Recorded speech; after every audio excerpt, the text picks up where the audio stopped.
此乾衣機配備自動清潔功能，每次使用後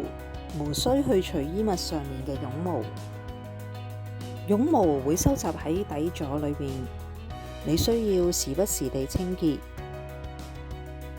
關閉設備，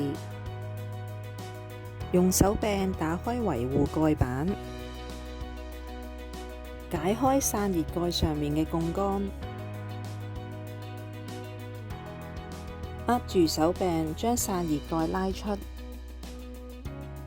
用水沖洗散熱蓋內部同埋絨毛過濾器，並且晾乾。水平拉出絨毛收集器，打開絨毛收集器並清除所有絨毛，用水沖洗絨毛收集器過濾網，並且晾乾。關上絨毛收集器，將絨毛收集器水平滑入到底，握住手柄將散熱蓋滑入，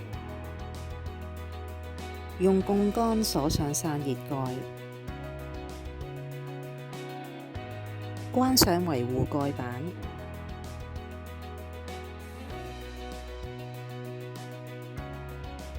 冷凝容器中嘅過濾器可以清潔冷凝水，而該冷凝水喺設備嘅自動清潔週期中使用。水平拉出冷凝容器，